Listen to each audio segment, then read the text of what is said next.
Any entrepreneur will tell you that a mistake is just an opportunity to learn. In this video, we're going to talk about 8 different mistakes. And spoiler alert, the moral of all of these stories is that if you don't understand opportunities, you're going to miss them all the time. So let's take this as an opportunity to learn from their mistakes. Grab a notebook.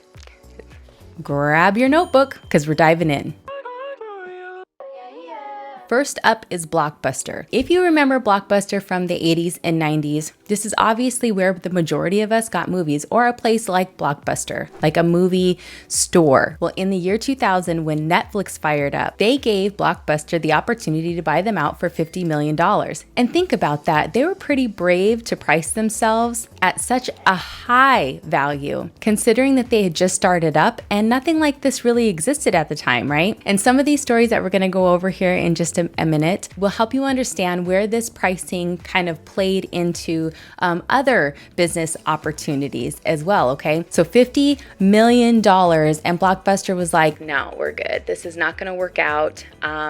Thanks, but no, we're fine. They were like, okay. And then Blockbuster ends up going out of business, and today Netflix is worth over $140 million. I think they did pretty good in understanding their value and understanding where the market was going. Still, even if they would have bought them out at that price range, they would have still won. Now, this one. Back in 1999, Google's founders tried to sell Google for $750,000. Big difference to like the next year Netflix is saying like we're worth $50 million. $750,000. And the company, Excite, was like, no, we're definitely not doing it. Can you imagine the thoughts that must haunt these founders and CEOs of these companies? My goodness. So Excite, which has anybody even heard of the company Excite? No. And the reason why is because it was acquired by Ask Jeeves, which used to be a thing, and now it's just called ask.com, which still is not Google. So it's pretty safe to say that Excite made the mistake of their lifetime. When people want to search something on the internet, they're not saying ask it, right? They're saying Google it. And on that note, if you want to know more about this, you can Google it.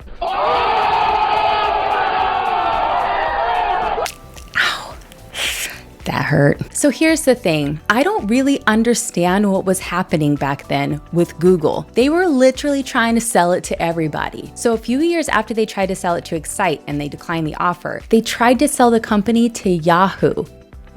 Yahoo rejects the deal, and then later on was like, oh, wait a second, maybe we do want to buy Google, so maybe we'll offer them $3 million. But at the time that they came back with that offer, Google was already valued at $5 million. And they said, sure, we'll sell, but it's $5 million. And Yahoo was like, no, we're not doing that. No, we're not going to spend $5 million on your search engine. And now, like, who's using Yahoo? If you're using Yahoo, let me know. I mean, just fast forwarding, it's pretty clear who came out on top. And in 2016, Yahoo sold to Verizon for, guess how much? $5 billion. The same amount that Google wanted to sell to them for. I hope I said million, not billion. $5 billion. Just let that soak in. Let's go back to 1982. We won't say who may or may not have been here in 1982. We're going back to 1982. Steven Spielberg comes to Mars. What? Mars is a company that makes M&Ms. Nobody really knows that. Nobody really cares about that. But I'm going to refer to them as Mars or M&Ms, whichever. That's who makes them, okay? So Steven Spielberg, back in 1982, comes to Mars and he's like, check this out. I've got this movie. It's about an alien. It's called E.T., all right? It's an alien movie. Your name is Mars, and I'm gonna have the alien eating some candy in the movie. It's gonna be an iconic scene. You wanna get in on this, I promise you. And M&M's was like, no, we're not really into it, so we're gonna pass. Hershey was like, we're doing it. We're definitely doing it. And they put $1 million into the movie and then used some of the exclusive rights in their contract to promote their candy and promote the movie that promotes the candy. And they saw a 65% increase that year for, you guessed it, Reese's Pieces, which was seen with that cute, ugly little alien and we'll never forget it. They took the opportunity to make $792 million worldwide. So well done, Hershey. Pretty sure the M&M company didn't phone home about that one.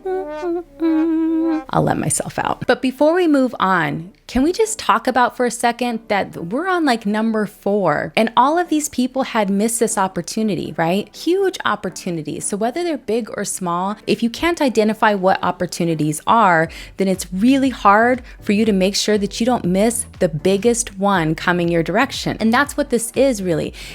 Let's just for a second sit with the CEOs of these companies as they were assessing what this opportunity was or was not, and it was their perspective, right? Their perspectives shaped their decisions, and their perspectives are developed out of what they do and don't know. And we don't know what we don't know. And so all we can work with is what we have currently. And if you're not growing and learning constantly, then that's all the information that you have to make decisions. And I'm sure opportunities are passing us by every single day, and we have no idea whether or not we just passed on one because we literally did not know how to see it. I hope you're taking notes. Okay, let's move on. Can you imagine for just a second a world without the Beatles? No, we can't, because they're so iconic and they're so important in shaping like what our music looks like today even. Before the Beatles were the Beatles, they were just a rock band and they were looking to get signed. So they head on down to Decca Records, and the CEO, his name was Dick, at the time, he decided that rock bands, like live bands, were going out. This wasn't going to be a thing anymore. And so he was like, no, you're played out, you're done. It's never going to be a thing. I'm not investing in you. They went on to sell 178 million records with EMI Records because they were smart, they saw the opportunity, they understood talent, and they knew what to do with it. The rest is pretty much history. Good old Dick Rose, a little sad about that. His life was definitely no strawberry fields forever. That's the last bad joke, I promise. It's pretty sad when you know that the reason for this next one is literally just pride. So this guy named Ross Perot, he owns this company called EDS, Electronic Data Systems. And he had flipped this company within like a couple of decades from like thousands of dollars into like millions of dollars. So, I mean, he definitely knew what he was doing and he was on the rise. Like he was notable. People knew who he was. They knew he was doing an amazing thing. And then this Microsoft comes along. And in 1979, he had the opportunity to buy it somewhere between like 40 and $60 million. And he was like, what do you know about tech? We're not going to do it. No, I'm the tech guy. So definitely not. And take 1,000 seats, Microsoft. Well, nobody knows who EDS is. Nobody understands who he is. Nobody gets it anymore because everybody knows Microsoft. He even came back out in 1992 to say that he completely regrets not doing it. But by then it was completely too late because at that point they were like big, like Amazon, Apple. I mean, they're all growing, and think of where they are today. Wow. Sometimes though, don't you have to think like these mistakes were made for a reason? Sometimes I just feel like, what if this guy, Ross Perot, in his like huge ego, would have bought Microsoft? Would it be the same today if he owned it as it is now? Especially knowing that he didn't see this opportunity and maybe he wasn't even gonna see it for what it was and he was just gonna buy it anyway. How many companies would have been huge today, but they were bought by somebody or acquired by somebody who just didn't want the competition? That can happen. Or they passed up on something. It could have been an amazing opportunity. And all I'm saying is we don't know what would have happened, but I think this guy, he definitely didn't need to be a part of it. Well, he's not. Okay, this next guy, his name is Tony Fadell. And Tony Fadell has shaped how we listen to music. And I'm gonna tell you about it right now. Tony Fadell was a DJ, and he was carrying around all of the boxes and the cables and all of the DJ equipment all of the time. And he was like, you know what, I'm getting older, whatever, I'm sick of carrying this crap around. What if there was a sleeker, more stylish way to carry around music? That way I could listen to all of my music all of the time. Do you remember those books, like catalogs of CDs that we used to carry around or like have in the car? And anytime you wanted to change the music, you'd have to like flip through the book. A lot of times they got got stolen because they were goods, right? Like this was decades, this was money in a book on pages, and you had to go through and sort it all out. If you wanted to listen to something, that's where you found it, right? Somebody's collection, going through, seeing what kind of music they had. Like this was all a part of our culture. Well, this guy, Tony Fidel, he was sick of all of that. And he was just like, you know what? I'm done carrying around stuff. I just want a more simple version of like all of my music together. So he used to work for Philips. Remember Philips? The like Walkmans. You would find Philips stuff at Circuit City. So he leaves Philips and he goes to a new job at Real Networks. It's like another tech company. Like, I don't even know. I've never even heard of them. I'm not a tech tuber, so don't come for me. But the point here is he goes to them and he's like, what if we could eliminate all these cables? We could have our music. We don't have to have CDs anywhere. We don't have to carry them in books. We don't have to risk our investment. We can have everything, every piece of music that we own in our pockets. What do you say, guys? And they were like, no, we're not into it. He was like, okay, all right, you know what?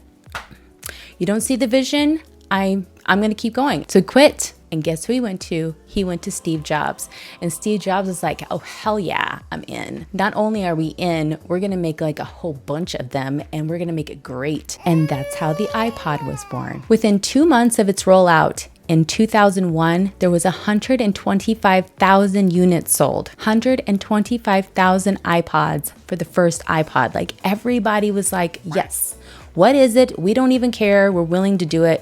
2 months. So the rest is history. Okay, but this guy, he didn't stop there. It's not what great inventors do. It's not what great minds do. They don't stop there. Don't stop at your first idea, right? Your first success. This guy, he went on to launch Nest Labs, the smart home appliances company. And then he resigned in 2016 because he doesn't have to work anymore. Dude has it made. He just didn't stop. And I think the moral here is don't stop. Just because somebody tells you that your idea is dumb or they're not willing to take you up on your idea, keep going until you find someone who is willing to give you a shot or make it yourself, which is what he did. I don't think that every idea is a good idea, but I think every idea that you have is a stepping stone into your next idea. And that's the important part here, is that you're able to see opportunities for what they are not, and that there have been people who have been in really important positions within companies who have made terrible mistakes just because they couldn't see the opportunity. Groupon and Google. Now I know what you're thinking, and just stop. Google was not trying to sell to Groupon. I just feel like Google got a little loose with trying to sell itself. I'm just gonna be honest. Those are my honest thoughts. When I'm reading all of this information, I'm just like, how many times, how many prices, what really was going on with Google? I don't know why they were so eager to sell.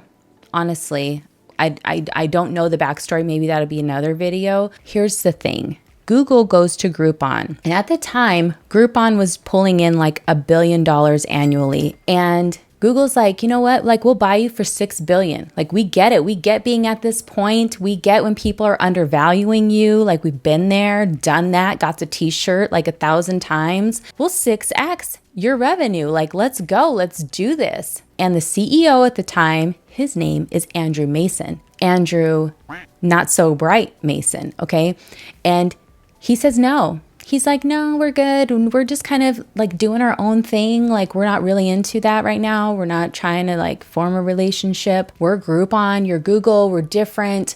Trying to make a point here. So bye. And then no point was made, because even though you can still go to Groupon and people go there, but also people don't go there.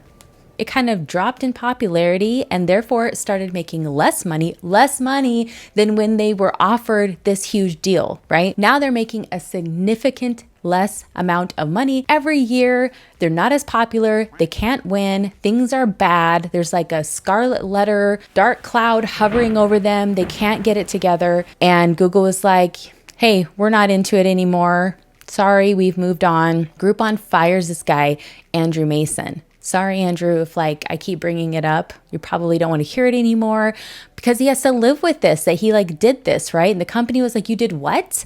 Wait, what? We could have, and you said, okay, you're fired. He honestly missed this opportunity to make billions. And let's be honest, if you have that kind of an opportunity, are you going to say no because it doesn't make business sense?